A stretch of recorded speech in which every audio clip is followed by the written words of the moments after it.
बच्चों, हम बाजार जा रहे हैं। आप दोनों अपनी अपनी पसंद की चीजें बता दें। पहले कुकू बेटा, आप बताओ, आप क्या खाओगे? मम्मा, मेरे लिए कैंडी ले आना। और गुड़िया बेटी, आपके लिए क्या लाएं? पापा, मैं तो आज आइसक्रीम खाऊंगी। मेरा तो आज आइसक्रीम खाने को मन है। ठीक है, आप दोनों घर में रहना, हम जल्द लौट आएंगे। फिर दोनों मम्मा और पापा अपने घर से निकलते हैं। रास्ते में बुलबुल के घोंसले में उनका बेटा बैठा हुआ रो रहा था। मम्मा चिड़िया और पापा चिड़िया उस छोटे बच्चे को रोता हुआ देखकर वहां जाते हैं। छोटे बुलबुले बेटा, क्या हुआ है? आप क्यों रो रहे हैं? आंटी आंटी, मेरी मम्मा मुझे मकई का भुट्टा देकर गई थी और गंदे चकू कौवे ने मेरा मकई का भुट्टा मुझसे छीन लिया है। बेटा चुप कर जाए, मैं आपके लिए कैंडी लेकर आती हूँ। जो बच्चे दूसरों की चीजें छीनकर खाते हैं वो बड़े होकर नाकाम पक्षी बनते हैं। बुलबुला चुप कर जाता है। मम्मा और पापा चिड़िया वहाँ से उड़ते हैं।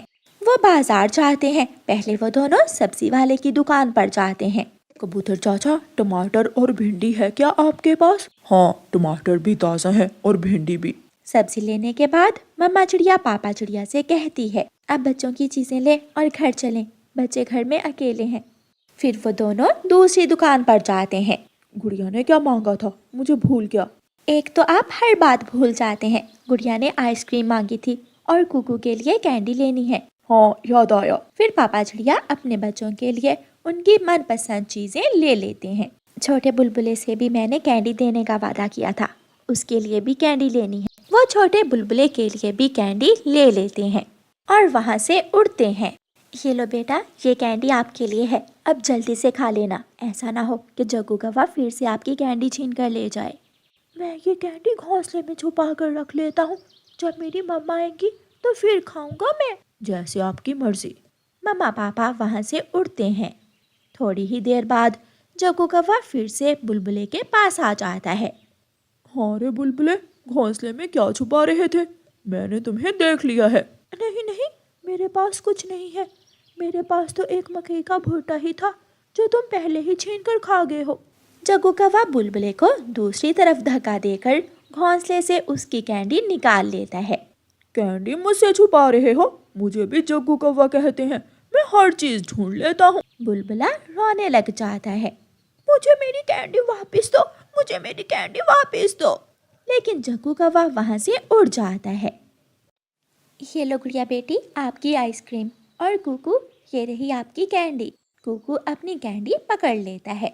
मम्मा चिड़िया रसोई में चली जाती है और पापा चिड़िया घोंसले को देखने लगता है। गुड़िया अपनी आइसक्रीम खा रही थी। मुझे भी आइसक्रीम दो। क्यों जी, आपने तो अपनी कैंडी खा ली है, लो फिर भी थोड़ी सी ले लो। गुड़िया एक चम्मच आइसक्रीम कुकू के मुंह में डालती है, लेकिन कुकू अपने पंख से सारी आइसक्रीम छीनने लगता है तो आइसक्रीम नीचे गिर जाती है। गंदा गंदा भाई, मेरी आइसक्रीम गिरा दी। कुकू, आप हमेशा ऐसे ही करते हो, अपनी चीज खाकर बहन की चीज छीनते हो। पापा चिड़िया कुकू को डांटते हैं। मुझे नहीं पता, मुझे आइसक्रीम खानी है, मुझे आइसक्रीम खानी है। मम्मा चिड़िया रसोई से आती है और गुड़िया को 10 रुपए देते हुए कहती है, लो गुड़िया बेटी, आप दुकान पर जाकर आइसक्रीम खा लो। मैं भी जाऊंगा, मैं भी साथ जाऊंगा, ताकि मेरे साथ जाकर वहाँ मुझसे लड़ाई करो। अच्छा चलो, ले जाओ इसे भी साथ, भाई है तुम्हारा। फिर गुड़िया कुकू को साथ लेकर दुकान पर जाती है। अंकल अंकल, मुझे आइसक्रीम दे दें। गुड़िया बहन, हम आइसक्रीम बड़े पेड़ के नीचे बैठकर खाएंगे। हम नहीं, मैं, ये आइसक्रीम मेरी है। दोनों बहन भाई आइसक्रीम लेकर बड़े पेड़ के नीचे बैठ जाते हैं। जग्गू कौवा, जो सबसे चीजें छीन लेता था, वहाँ आ जाता है। अपनी ये आइसक्रीम मुझे दे दो। क्यों जी, ये आइसक्रीम हमारी है, हम क्यों दे तुम्हें? जग्गू कौवा लड़ने लगता है और गुड़िया से आइसक्रीम छीनकर भाग जाता है। दोनों बहन भाई जग्गू के पीछे पीछे उड़ते हैं, लेकिन जग्गू आइसक्रीम लेकर घने जंगल में जाकर छुप जाता है और झाड़ियों से कुकू और गुड़िया को देखने लगता है। वो कहाँ गया? इस तरफ ही तो आया था। शायद वो दूसरे रास्ते से निकल गया होगा। गंदा जग्गू कौवा हमारी आइसक्रीम छीन कर ले गया। दोनों बहन भाई वापस अपने घर चले जाते हैं। जग्गू कौवा मजे मजे से आइसक्रीम खाता है और जब आइसक्रीम खाने के बाद झाड़ियों से निकलने लगता है तो उसके पंख कांटेदार झाड़ियों में फंस जाते हैं।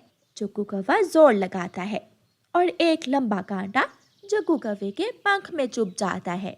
वो दर्द से करहाने लगता है और मदद की गुहार लगाता है।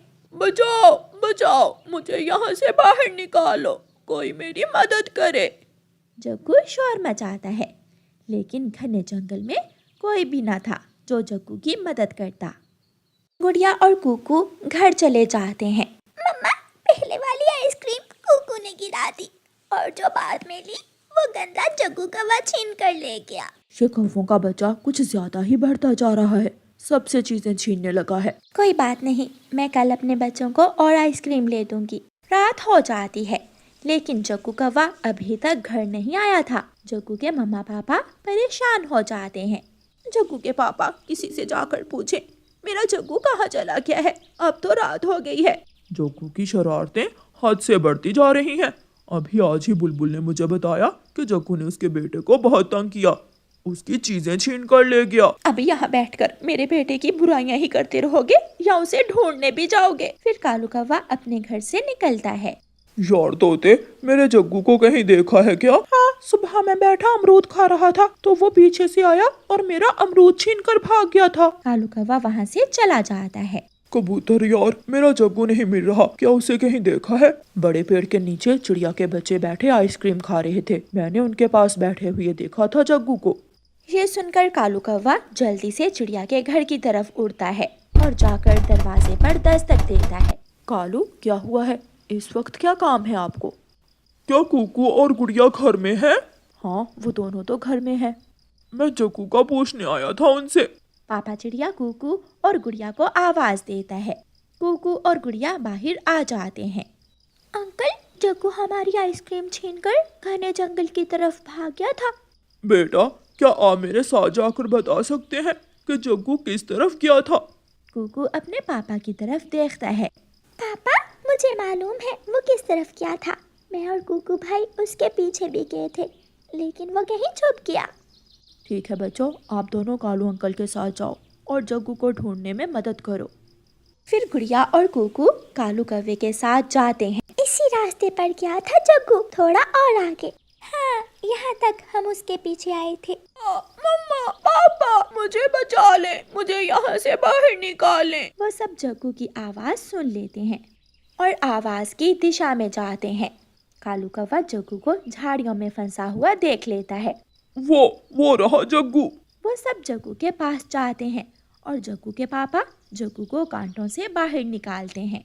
मैंने यहाँ झाड़ियों में छुपकर बहुत बड़ी गलती की। जग्गू बेटा, अगर कुकू और गुड़िया मुझे यहाँ तक ना लेकर आते तो शायद आज तुम्हें किसी की चीज छीनने की बहुत बड़ी सजा मिलती।